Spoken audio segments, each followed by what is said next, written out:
Hi, welcome to Game Nights TV, where all you need is video games. My name is Mario Salceda. I'm the president of Game Nights, a non-profit organization that plays video games not only with the gaming community, but we also play games with the elderly and the most unfortunate. Now, on to our first segment, game news. Take it away, Richard.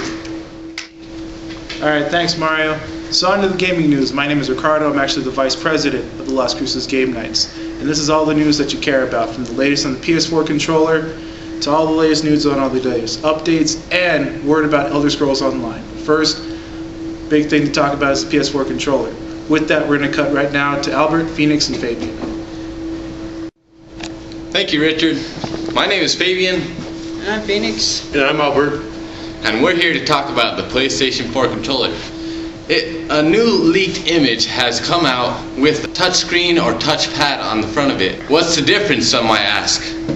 Well, the difference between the touchpad and the touchscreen is the touchscreen will display images on what's on the dashboard onto the screen itself. And the touchpad is just a blank little piece of plastic that you just touch, like on the back of the PSP Vita. And then plus they have that on the image, if you look close enough, you can see a blue strip like you would see on the PS3 Move controllers, the ones that have the lights on it.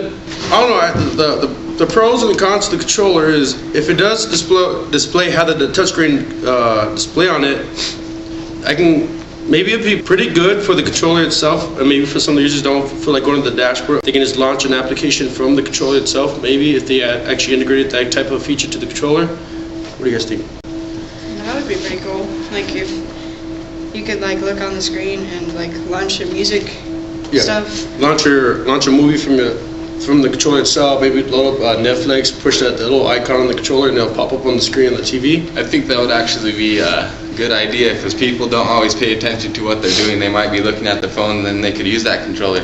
I think if it was put into gaming, they put like say you're playing like Dead Space, they might put like an X-ray vision or like something that'll help Isaac see stuff that's not really there. Maybe like how the Zombies Wii U had it, where if you would aim the pad at the wall, it'll affect how it'll show you what you're looking at in the game. You scan your environment with it. Maybe so you do a 360 to see everything around you. Yeah, kind of like that, or use it to find hints within the environment to better progress your game. I'm thinking at first when they do launch the PS4 that as part of this controller, if it is going to have the touchscreen on it, it's probably going to only be wired at the beginning. Because if they do make it wireless, it's probably just going to last maybe half the time a normal PS3 controller would last on the charge. You got to think about how long it will take to charge it back up to full charge. The touchscreen on the controller may raise up the price on the controllers. I think that they're gonna have the higher price anyway, but eventually it will go down. Like the PS3 did. It started at $70, but then it went down to $50, and eventually it'll go down to $30 and continue. So I don't think it's gonna be much of a problem in the beginning, so much, because a lot of people won't switch right away. And some people will stay with the PS3 for a little while and then wait for the price to go down. Yeah, because like when the PS4 comes out, it might be like, I don't know, $300, $400, and people might have the money to get it. So they're just gonna have to wait with the PS3 and wait for it to like drop like $50, $60. Right. And now we're gonna go on to Mario with the next topic, with the latest game news. Thanks guys for all your info. So next up, for all you fighting fans out there, I got an update about Street Fighter Cross Tekken. Yes, Street Fighter Cross Tekken. I know there's a lot of controversy about that, and there was a lot of problems with the DLC that was already in the game content. I know the gems are unbalanced. I know some characters like Mega Man was that was unacceptable, Capcom. You could not do that to us. Anywho, but now we're coming back in 2013. Capcom has announced a new update which is going to patch Street Fighter Cross Tekken into making it more balanced.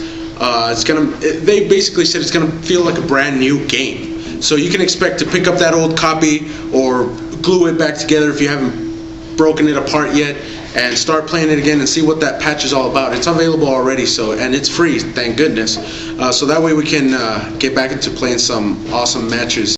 In other topics, we have the new Fallout leaks. The first Fallout leak that we got was from a tweet by the voice actor who voiced 3Dog in Fallout 3. He mentioned that 3Dog might be coming back in some way, shape, or form. Everybody was going crazy and saying, what do you mean? do you have permission to mention anything like that? And he basically tweeted and responded and said, yes, I did get permission from Bethesda to announce this leak. So we were all, everybody's questioning, is it going to be a new game? Is it going to be a TV show? What is 3 Dog going to be involved with? But last week, Bethesda announced that the new setting, instead of being Fallout 4 or anything that you were hoping for, it's going to be Fallout LA. And they also said it was going to take place in the Boneyard. So that's an area that they're going to revisit from the first Fallout. So anybody who has played the original Fallout 1 and 2 back when Interplay was making those games, you'll feel right at home with that. Speaking of Bethesda, I know we have the beta for the Elder Scrolls Online coming up. So we have Albert and Richard to talk about that. So take it away, guys. All right, thanks, Mario. So big news to talk about is, of course, the Elder Scrolls Online. A lot of players from the Elder Scrolls universe have been waiting for this, and it's something that just fits perfectly for massive multiplayer. For those of you who don't know, there's already been news about the story, where it's going to take place. It's actually taking place 800 years before Morrowind. So a lot of people who have been with the Elder Scrolls for a long time, who know kind of the story and have followed it, they know that it's actually a really good place to put it, because it gives a lot of opportunity to just clear the board and have their own special story. And then plus, how the outline of the game is going to work is basically it's going to work with one massive crystal where everybody who's in the game, who's playing at the time, is going to be in one single world and one server. They're not going to have multiple crystals where everybody's going to be on one server and say your friends are on another server. You want to play with them and start a new character. No, everybody's going to be on one server the whole time. Means, let's say if you have friends on that same server, it's going to put you near them, or try to at least put you in the safe zone where they are at, so you can group up with them, go do dungeon raids or whatever you want to do. Now the main point from the story perspective is that there's 3 different factions that are at war at this time. Like I said, this is before anything that a lot of people have played, from Oblivion and Skyrim and everything else that's been in between. We're talking about 3 different factions: the Ebonheart Pact, the Almeri Dominion, and the Daggerfall Compact, which those 3 different factions themselves were written into history from the Elder Scrolls. It's a very specific time frame, and it's something that's really cool that the players get to play. And plus, the 3 factions can fight over the main city in the heart of the map. Whichever faction is holding the key of that city at the time, other factions come in and battle to try to take claim of that city. So it's a massive PvP area where 2 factions can go at it, or maybe more than 2 factions, maybe 3, all of them go at it. Whoever wins takes control of that city. Now there's very limited information about the 4th faction. It's actually the unplayable faction, and it's the faction that a lot of people, believe it or not, like to play. It's the Imperials. They have their own little area that they're trying to take over. They're trying to take back their empire, essentially, and they're becoming the bad guys. So it's kind of weird that the one set of factions that a lot of people like to play through in Oblivion and everything else, they're the ones that are actually the main bad guys that are trying to get their empire back. And there's a lot of rumors about how they're going to be putting that story in, saying, you know, maybe some of obviously some of the Daedric Lords are going to be playing a big part in that. And a lot of you who don't know, the Daedric Lords are kind of the underbelly evil entities, good or evil entities, but they're the ones that really mess with the world itself. They can hurt you or they can help you, whatever they feel like doing. So obviously one of the main ones is Malik Bal. He's the main guy of Pain, who just wants to destroy the entire empire, who has his own secret agenda. And so it's, in other words, it's just building a story that's going to be really great to play on. When 2 factions are going out for the city, you can be at level 10 to go into the PvP areas. Plus, once you hit the max level, that's when the game really opens up, from what I heard from one of the developers had said in the video. That you can actually go and with your buddies, go in like epic dungeons, start battling for more better loot and stuff like that at the time. And a lot of people know that loot is one of the main things about Elder Scrolls. It's why a lot of people want Elder Scrolls to become a massively multiplayer online game, because the story and just the way that they create their weaponry is just so great. So there's a lot of stuff for those people who are PvE, who love to play for the environments and play the story. And of course, from everything the developers have been talking about, they're going to be adding a lot to the PvP environments as well. Since it's going to be on one map where everybody's going to be on it at all times, they really can't have the graphics to here's Skyrim's how level of graphics to detail it is. It's gonna be pretty detailed, but not that detailed. It's not gonna require people to have like monster gaming computers to run the game, or have over $1,000 worth of stuff just trying to run the game itself. They want the game to be able to be played on mostly any computer. Well, it's definitely something that they can do. I mean, it's something like, for example, Morrowind, it's something that was very universal. The graphics themselves, even though they were basic for the time frame, it's something that a lot of people remember because of just how fast the world was, how much they were able to pack into the limited graphics that they had. Even if they're going to have everybody on that one map, it's definitely something that's not going to be a problem for Bethesda. The way the game is going to end up probably working, you choose one of the 3 fractions. Once you choose that fraction, you start off in the world, then you start doing quests. So, I mean, it's one of those things that it's definitely going to be for the PvE players, the ones that love to play for the environment, play the story. For the PvP players, it's going to be definitely something that you want to take a look for. Something where the environment continually changes. So it's definitely something you guys need to take a look at. Put an application in to the Bethesda website, apply for the beta, get it down, and get started on this. So that way, this can take off the way that it should.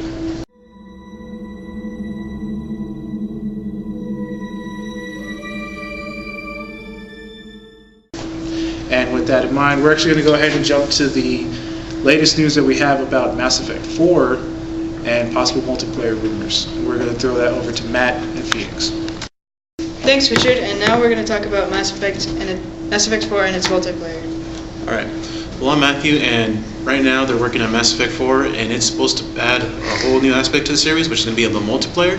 The whole idea behind it, what they're going to do now is they're going to actually have where people now could actually drop in and drop out, kind of like what they're doing with Resident Evil and Dead Space 3 now. They are thinking of leaving it up to their fans, deciding on if it's going to be a sequel or prequel.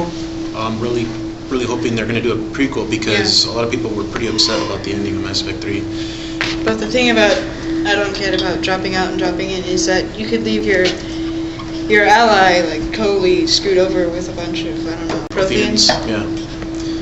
Now, Mass Effect 3 introduced co-op in the multiplayer. It was an online thing. You could actually join people around the world, and what it really did was, like, it just was all focused on co-op. There was no player versus player at all. Mass Effect 1 was amazing, Mass Effect 2 was alright, Mass Effect 3, I don't know what the hell they're doing, but now they're coming up with a Mass Effect 4, and I'm pretty sure it's going to be a prequel, and I'm really hoping it's going to be a prequel because all the other Mass Effects were alright, and this one's going to be even better if they really do tell the whole story of the universe that happened beforehand. Yeah. And the whole multiplayer thing is going to be a real plus, so let's see where they go from there. And now on to the next segment, the next generation consoles, with Fabian and Richard.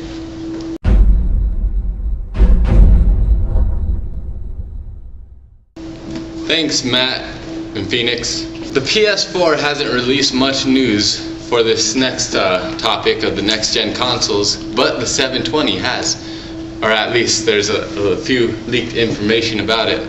One of which is being the Kinect has to be plugged in at all times with the internet.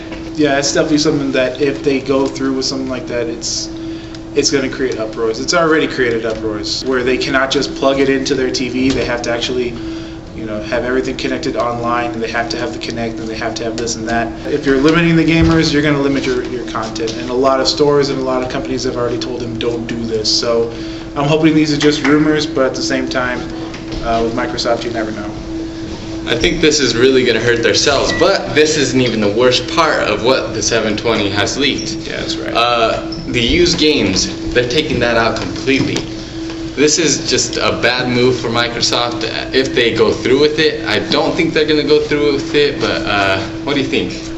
Honestly, if they do go through with it, they're going to see their sales tank. But by tank, I mean they're just not going to see anything grow from it. They're going to put all this effort and all this content into trying to create this better product for the 720, and they're going to be like, well, why aren't we getting a lot of sales? Well, because you decided to say that, hey, we're not going to sell used games anymore. We're not going to allow it. Already, big retail stores, GameStop, all the big merchants have already told them, don't do this. You're going to hurt your sales. It's not something that they're just saying. So I'm really hoping that this rumor is just something that's going to go away. It's something that we're just going to have to keep an eye on whenever E3 comes around. Everybody knows E3, they're going to have all the big news about the next gen stuff. If they start talking about, all downloads and everything download, we have all sorts of stuff downloadable, then that's pretty much a hint to you saying that used games are gone. It's just gonna really affect everything. Like there's gonna be a shift in power. Right. For whatever reason, the 360 just did not want to get on the board with the Blu-ray. They didn't want to get on board with the higher increase in the hard drives. They just didn't want to get through it. And granted, I have a 360. I love it. You know. That being said, if they go through with it on the 720, what little rumors we know of, they're trying to keep everything under wraps because they're going to be launching everything next week. Literally, they're going to be announcing a lot next week. So something to look out for. I also think the Wii U is going to get a boost in sales because of this as well.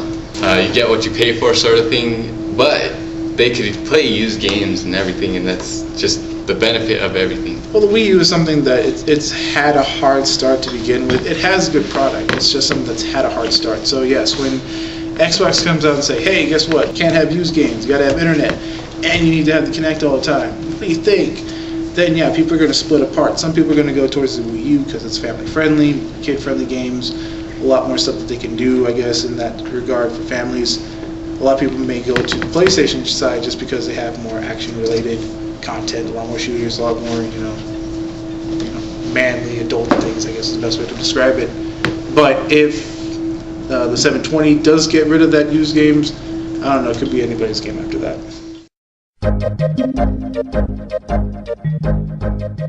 Right now, we're gonna go to Matt with the Sly Cooper review.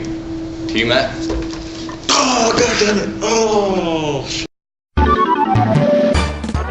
Thank you, Fabian and Richard. And now to Sly Cooper. It's really fun. I mean, they really brought back all of the old elements and just really freshened it up. Now it's all in HD. There's cell shading still, but it's just like now we're actually going back in time to visit Sly Cooper's family, and it's just fun. It's nostalgic. Like, I mean, for those of you who haven't played the first 3 Sly Coopers, it was a little easy, but you know what? It was really all about like the adventure, the story, and just everything about it. It was like a whole art scheme. It was like almost like you were playing in a comic book. It was pretty fun, and I really hope that they keep going with this because I believe there's a new developer that is working on it now. It's not Sucker Punch anymore, but the new one, they really did a good job. Personally, I would give it a 10 out of 10. I mean, this game is just really flawless. They really added to it. It is only for PS3. The music in Sly Cooper, you kind of get that feel like it's from like the 20s or the 30s. I mean, it's like a really classic music feel to it. Kind of like the old games. There is a mixture of some new age music in there. Not a whole lot of like pop or rock or anything like that, but it's really focused on like sort of orchestral music. I mean, oh god, the new company did a really good job because it's like I play it and man, I just want to keep playing it all the time. I couldn't stop playing it when I started playing it the day of when it came out. Gameplay wise, a lot of Sly Cooper's old moves are still in there. There's a lot of new ones because actually now you get to be Sly Cooper's ancestors and his family back at their time, so you get to use like samurai sword. The graphics, of course, they are so, like I said, it's cell shading and it almost was like the comic book feel. Now the cell shading, it really runs really flawless. Some games, they try to really push the console too much, where just something that looks so realistic that you get stuff like frame rate drops, you get lag, you get glitches, but now it's like it's just so smooth. Like that's what the games used to be about. They used to be just this fun, just this smooth flowing game. It wasn't too much about the graphics or how realistic they looked. The characters, the main cast is still there. You have Murray the hippopotamus, Bentley the turtle, and the raccoon. For those of you that like Carmelita Fox, she's still in there, but you only get to see her in the beginning because apparently there's a lot of other characters that are time traveling right now, a lot of villains that are time traveling, and so he has to go back, fight them off, and then see what's going on with the devious raccoonus. The third game left off where they finally get rid of the last parts of the last bit of Clockwork, who was the main villain from the first game. Well, anyways, he retired. Of course he fell in love with Carmelita Fox, and she fell in love with him, even though he's a criminal and she's an officer.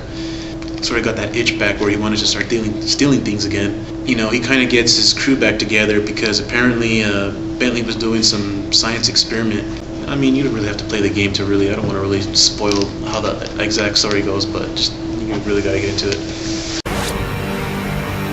That was awesome! PlayStation.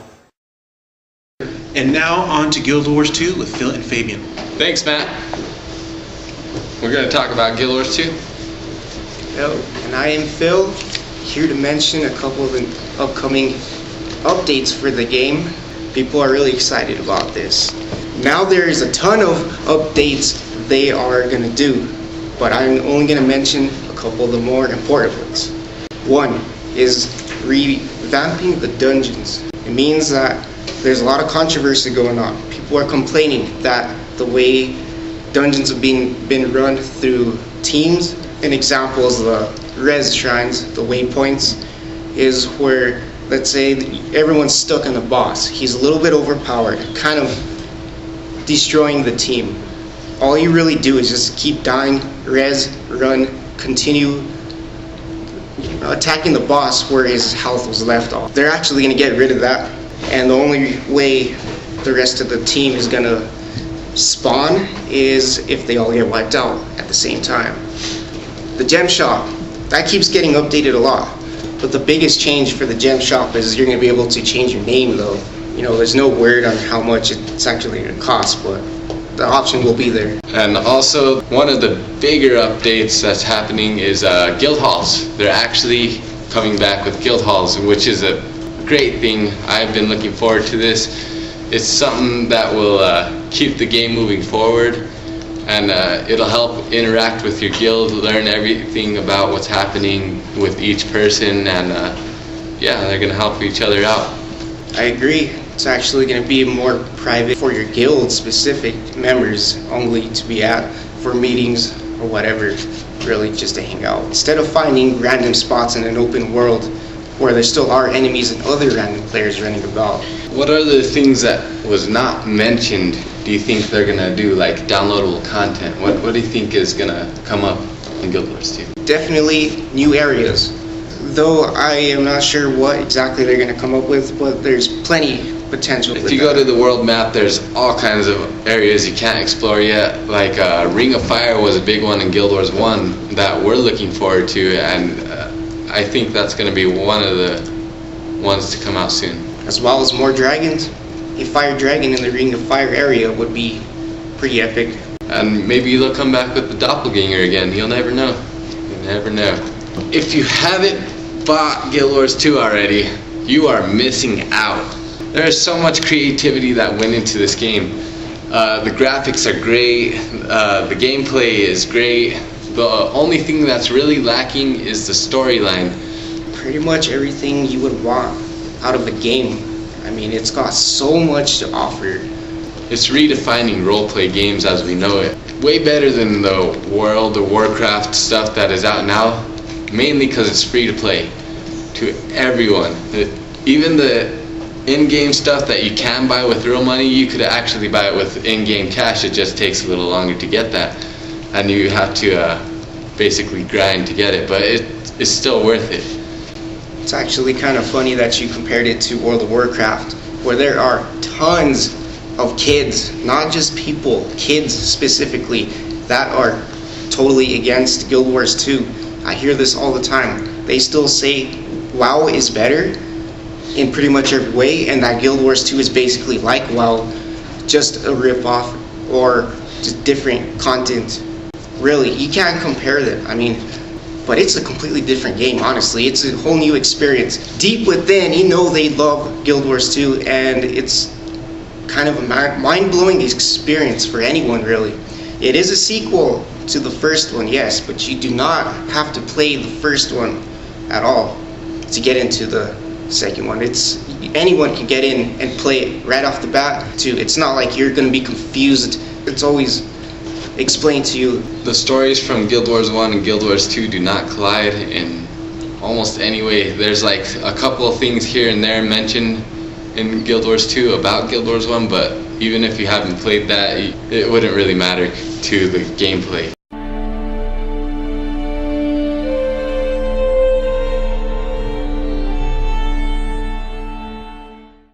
Now we are gonna talk about the convention. We're gonna pass it on to Mario and Liz, but we're gonna talk a little bit about it between ourselves because we've been there since the very first Las Cruces gaming convention. We were part of the crew.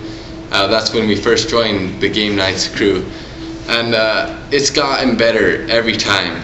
And that's really something to look forward to with our group. It's something that's going to get bigger and better each year. That we touch on so many subjects. We're going to have so many different games.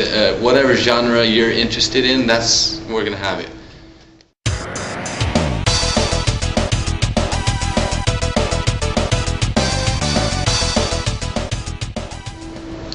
Thanks, Phil Fabian. You guys rock. My name is Elizabeth. I'm secretary of Las Cruces Game Nights, and we're here to talk about the Las Cruces Gaming Convention. We do a lot of stuff year-round, but this is our biggest event. It's going to be happening April 5th and 6th, 2013. April 5th and 6th, that's the week after spring break, so make sure you guys save up your income tax money or any money that you guys could have saved up. Save it for the convention. It's only $10 to get in. It doesn't get any cheaper than that. And the admission fee includes ramen noodle eating contest, cosplay contest, and game trivia. You can win prizes. Game trivia as in like Jeopardy, you know, you answer questions. The more you know about video games, the more prizes you can win. We also have a lot of different events going as far as live martial arts demonstrations. We also have the Las Cruces SWAT team coming down and showing off some rifles. And you play the game like in Call of Duty, you play the weapons, you fight like in Street Fighter, and now see it in real life with real life martial artists. And we're also going to have vendors, isn't that right? That's right. Vendors locally and out of town from El Paso and from Albuquerque, they're going to be coming down selling some comic books, some accessories, cosplay accessories, and all kinds of video game memorabilia. Also different retro video games and new games that are coming out on the Xbox. We're going to have vendors for that as well. And what about the gaming tournaments? The game tournaments, you see, our biggest challenge at the Las Cruces Game Convention is to split it right in the middle. We have our casual side and we have our hardcore side. Our casual side, we have the shows for that, and we have the video game trivia, and we have different free gaming with the retro arcade machines and the Super Nintendo and the Atari. But on the hardcore side, you know, we're gonna please all those Apex and Evo people and MLG. You know, you want to come down, you want to show you're the best in the Southwest, then prove it at the Las Cruces Game Convention with different tournaments like Ultimate Marvel vs. Capcom, Call of Duty Black Ops 2, Modern Warfare 3, Halo 4, you name it.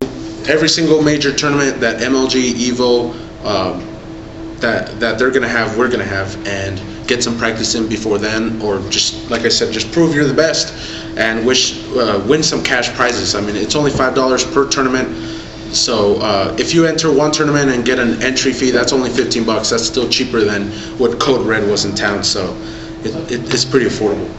Don't forget to check us out on our Facebook page, LCGCS. It's facebook.com/LCGCS and our official website, lcgc.webs.com. Like us.